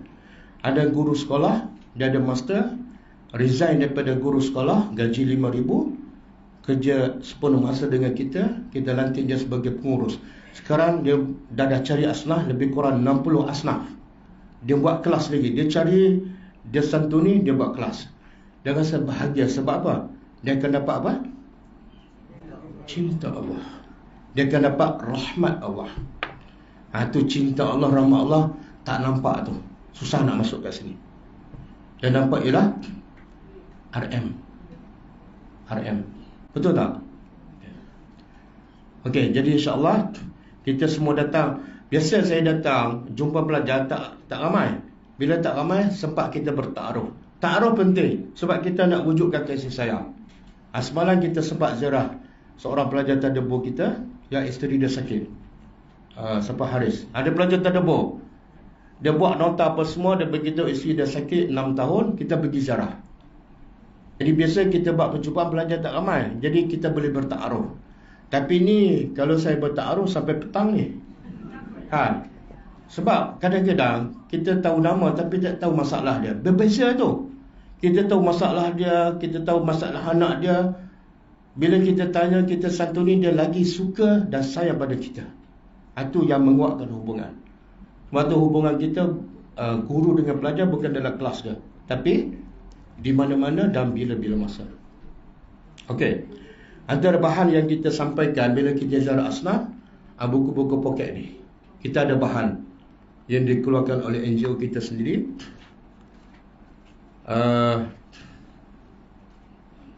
Ni musibah lah, kan? Miskin musibah, sakit musibah. Kadang-kadang orang tak boleh terima. Musibah tu adalah sebenarnya baik untuknya. Jadi kita tulis satu buku kecil, musibah adalah nikmat, berdasarkan berpandu daripada Al-Quran dan Hadis. Kadang-kadang kita tak boleh cakap, bagi buku ni. Kita tak pandai cakap kan. Cakap je hilang modal. Walaupun dah belajar 5 tahun kan. Study bukan main. Sampai-sampai Assalamualaikum, tiba-tiba baca tasbih kafarah. Musibah adalah nikmat. Ni matlamat hidup. Ramai yang tersasar sebab tak jelas matlamat hidup. Saya buat dalam bentuk soal jawab. Kenapa kita diciptakan, untuk apa kan? Apa dalilnya? Saya buat dalam bentuk soal jawab dengan dalilnya. Bila dia tahu matlamat hidup, kenapa anda wajib solat? Dalam bentuk soal jawab dan ada dalil. Kenapa kena solat? Apa faedah? Apa kebaikannya? Kalau tak solat, apa hukumnya? Bila dia tahu pentingnya solat, bagi buku ni, sifat solat Nabi. Simple je, ringkas dan bergambar. Kadang-kadang dia solat tapi lintang pukang. Kemudian bila dah okey, kita bagilah buku zikir pagi petang, supaya dia sentiasa jangan buang masa. Orang miskin dalam miskin, kerja tak ada, duduk kat rumah termenung je. Jangan bagi ekstro bagi buku ni. Zikir pagi dan petang. Kemudian 72 doa dan zikir. Kita ni sebenarnya boleh jadi jutawan kalau kita berilmu. Apa saja pergerakan kita ada doa dan dapat pahala. Bangun pagi ada doa, masuk bilik air ada doa, keluar bilik air, pakai baju ada doa. Ni saya nak tanya, semua pakai baju kan? Baca tak doa lepas pakai baju? Baca? Baca? Kenapa tak baca? Tahu tak kelebihan baca doa lepas pakai baju? Tak tahu Ustaz. Kalau cari duit saya tahu.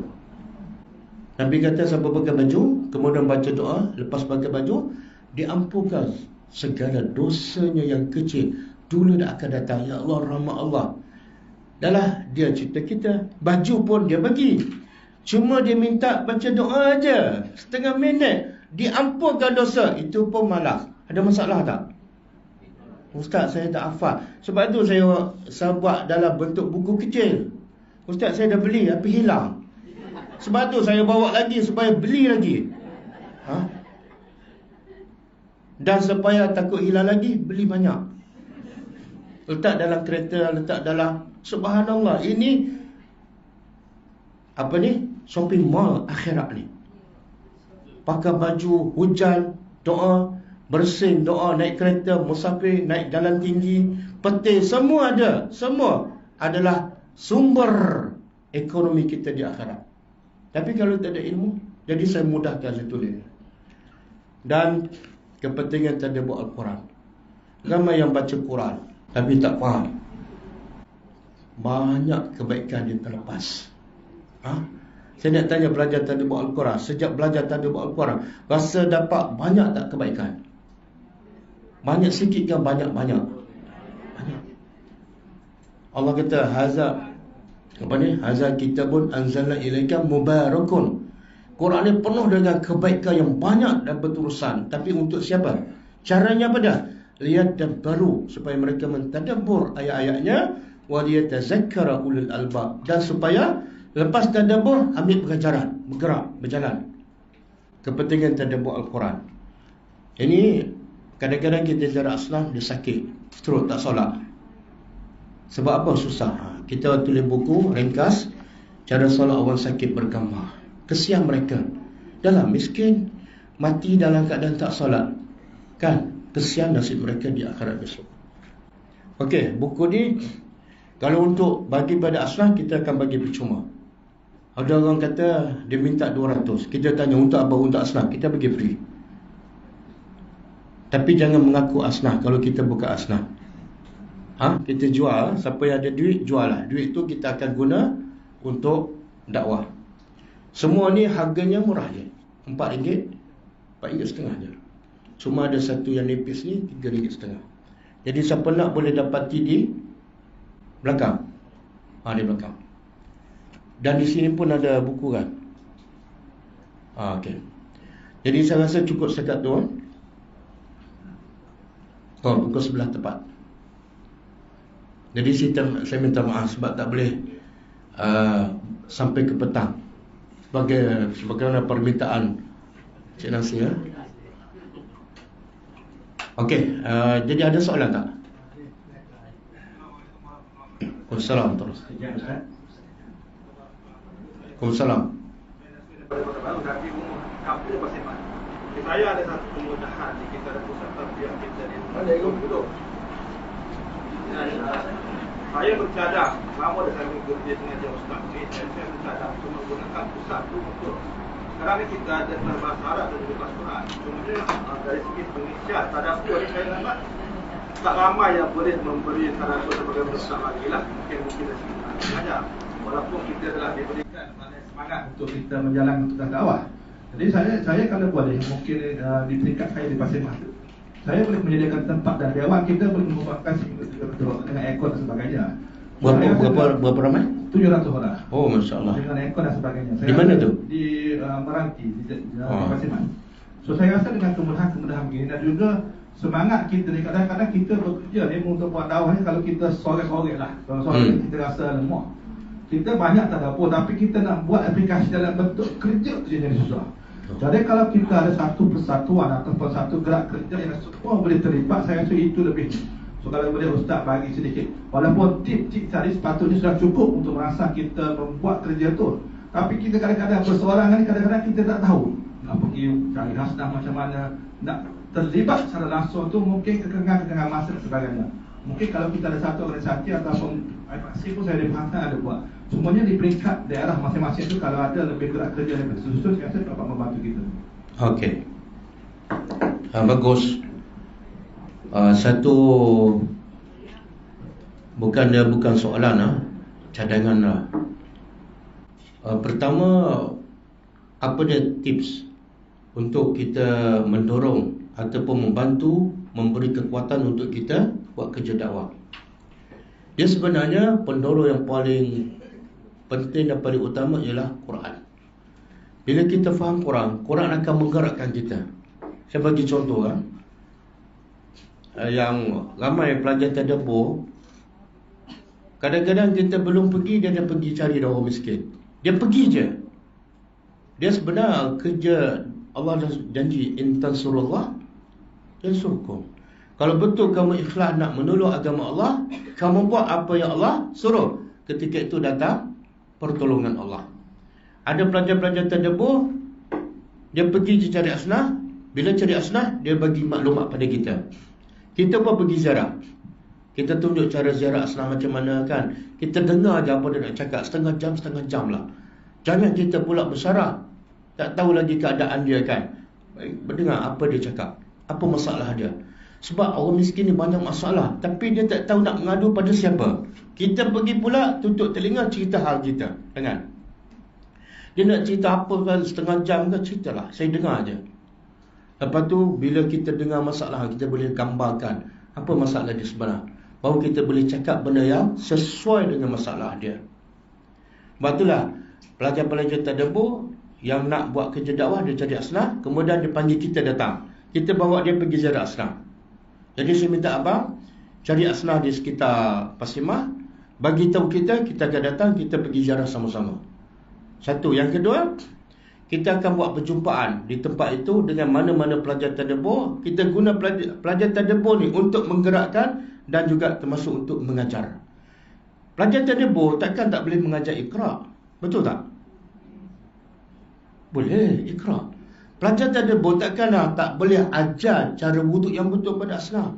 Takkanlah tak boleh ajar cara solat. Simple je, ada panduan.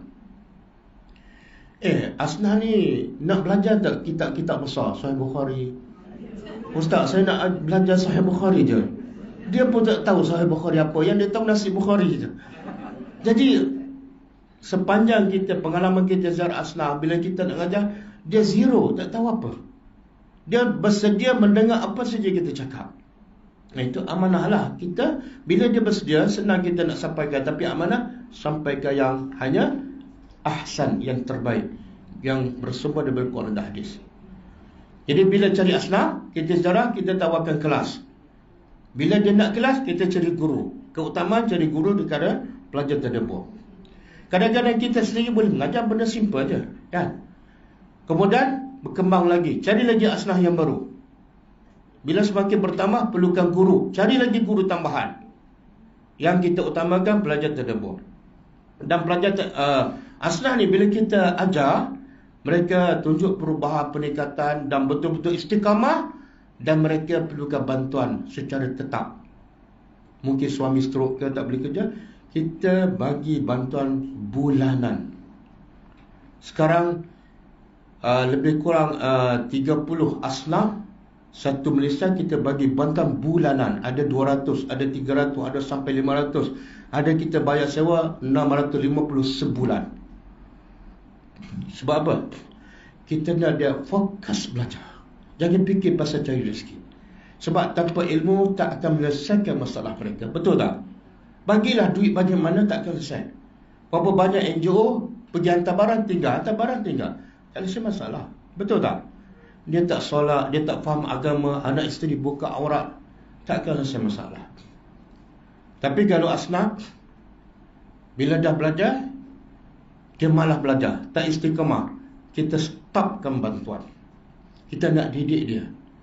Kami nak bagi yang paling penting, yang paling utama, yang boleh selamatkan kamu dunia akhirat. Kamu tak nak. Pasal rezeki itu Allah dah tetap. Betul tak? Tak ada Asnaf yang bila kita tak bagi bantuan ataupun start mati kebuluran. Tak ada. Sebab masing-masing Allah dah tetapkan rezeki. Tanggungjawab kita utama bagi ilmu. Okey? InsyaAllah. Jadi abang puan ada tempat, ada dewan, itu satu kemudahan, satu kelebihan. Manfaatkan insyaAllah. Daripada situlah kita kembangkan, gerakkan. Kita ada pengurus kita di Penang, di Perak, di Kuantan, di Gua Musang, di Pasir Putih, di Batu Pahat dan di Sempurna Sabah, di Sandakan. Semua kebanyakan penggerak kita ialah pelajar tadabbur Al-Quran. Okey, boleh insyaAllah. Ada soalan lain? Tak ada. Kalau tak ada, saya rasa cukup setakat ni. Semoga apa yang kita dengar pada hari ini akan memberi suntikan untuk kita menjadi manusia yang terbaik di sisi Allah. Khairukum man ta'allama al-Quran wa 'allamahu. Kalau belajar je dia tak akan jadi terbaik. Kena ada satu lagi, wa 'allamahu, dan mengajarnya. InsyaAllah. Jadi apa yang baik daripada Allah Subhanahu Wa Taala, dan sekiranya ada yang terkasar, terasa hati, saya minta maaf. Semoga kita dipertemukan lagi kerana Allah di lain waktu, insyaAllah. Dan Assalamualaikum warahmatullahi wabarakatuh.